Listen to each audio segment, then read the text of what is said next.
rainy last little bit of my day here. That's very nice. Well, hopefully I won't mess up my drive too much. Oh, hello. Yeah, I'm on the 101 heading up the grade, so not going up the zigzag Morro Bay to Atascadero path. Mostly because we had lunch at Ben Franklin's, which is, good downtown San Luis Obispo. Oh, that was so good. I couldn't even eat half my sandwich. It was that freaking big. But, their small size starts at 7-inch long, so, oof. God, and had it cut into thirds, and just one of those thirds was like going to what is called the sandwich spot that used to go to in Sacramento all the time. Oh man, really good sandwiches at Ben Franklin's though. I would have to get Dr. Zamet on to have him have a real authority on sandwiches in the San Luis Obispo County area, because oh man, he knew all of the sandwich places to go to, and we would go to all of the sandwich places with him for lunch with our professor. So oh man, that was really cool about the way he would do that. How often do you get to do lunch with your professor when you're an undergrad and just hang out and like that? I don't know, Cal Poly was very good about having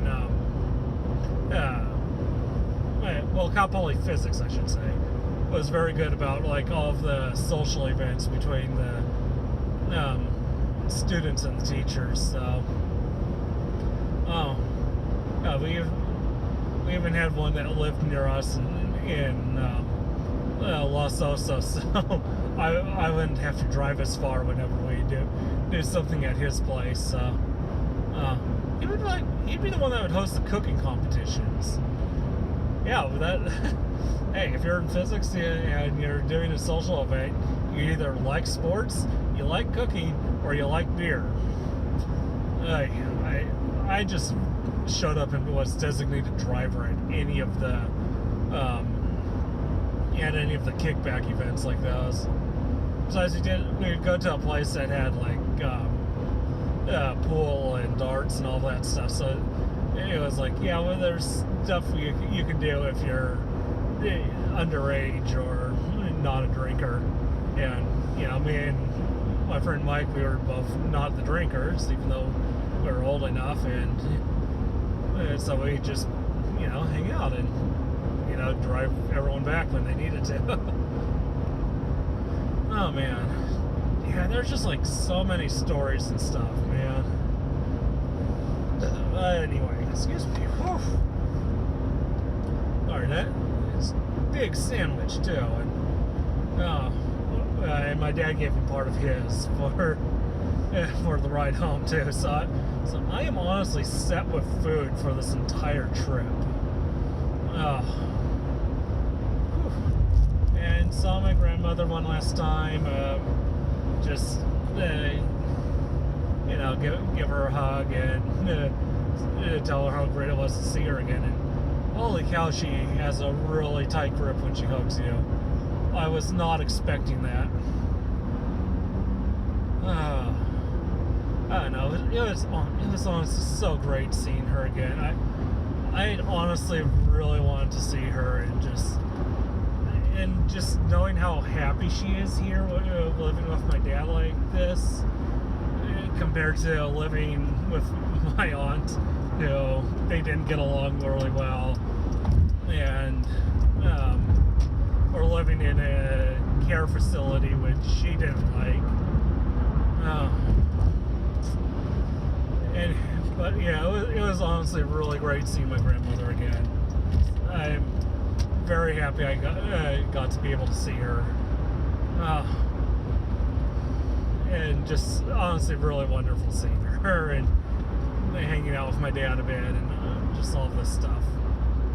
And yeah, I would have done a shot of the Rock if I was going through Morro Bay here, but yeah, I got a really beautiful large landscape picture of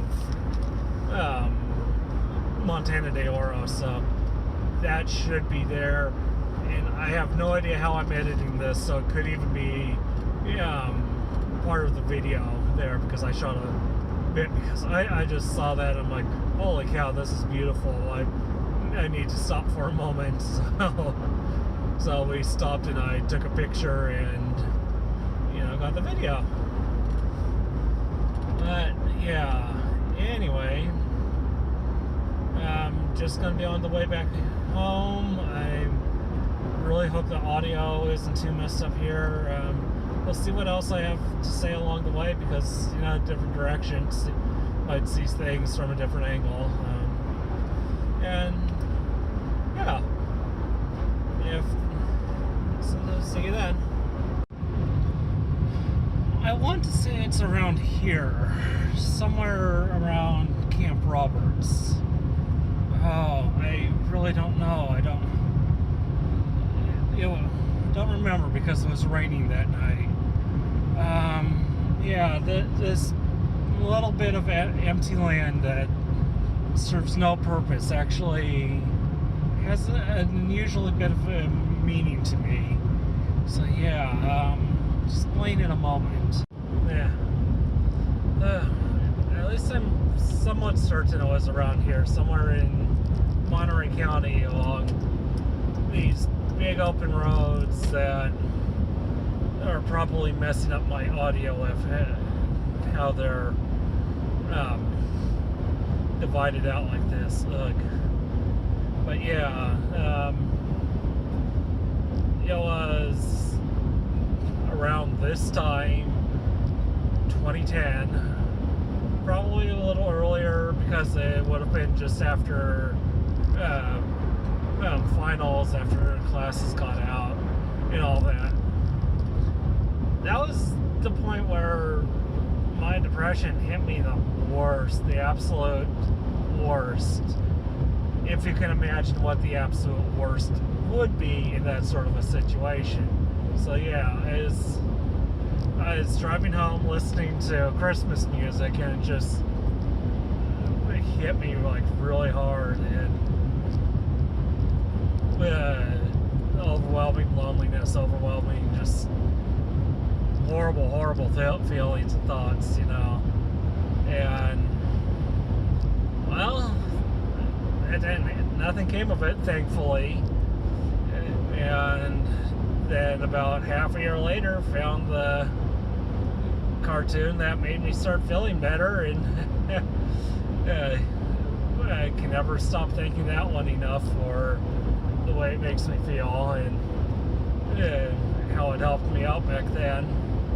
Well, not back then, but when I still needed something, So yeah, this little extra empty piece of land just north of Paso Robles, south of anywhere interesting, even King City. It has a little bit of a meaning to me whenever I pass through it. So just thought I'd share some of that with you, even if it's just scrub land that barely gets used for ranching or anything. Yeah. Anyway, thanks for listening to this little bit. Hopefully something better will end off this video. So this road here was put in a long while ago, at least a decade or so ago, so that you didn't have to go all the way up there through Gilroy or all the way down there through Hollister if you were trying to just get across from the 101 to the 5. Yeah, it created a nice big giant line of cars in this one lane either direction. Oh well. Honestly, even with the traffic, it's a lot faster. Well, because you're driving like 5-10 minutes towards Gilroy that way. Then you're not even on like freeway speeds coming out of Gilroy. Well, think of it this way: if you have a triangle, would you rather go down the hypotenuse or down both the edges? There you go. You missed out on the good smells of Gilroy, though. I mean, okay, I'll be honest, I love garlic, so I don't really mind the smell of Gilroy, which you can smell for miles around. It's just so nice if you like garlic, you know. Go to the garlic festival if you want. God, I don't know if I'd ever make it to one. And direction I'm pointing this right now is towards Hollister, where you might remember it from various movies where rogue bikers always show up and take over a small town, and that small town in California is Hollister, and famous for bikers and bike culture. I don't know, I just think the negative image that those get is too bad, because, you know, it's just, nowadays it's just like, yeah, sure, Hell's Angels show up, and, you know, they're there to just compare bikes to everyone else who shows up on their bikes, you know? So, what's really the bad side of that? Anyway, that's about it. Just fun little note on the New Cross. See, and there's just one of the many stoplights we have to encounter along the way. At least at the end of this is Casa de Fruta, so if you get a good stop before, you get a good stop after, no matter which direction you're going, so good times. I think from up here you can get a better view of how full the lake is. That area there used to not have water in it. Let's just put it like that. Even better, here you go. That was all dry years ago, and now full of water. That's what one rainstorm did. Pretty impressive. I believe the meme is Sacramento, I am in you. There's the our iconic drawbridge right there, and with Rayleigh Field on the other side, and we're coming right up on the Capitol over there, so this brings the trip to the end.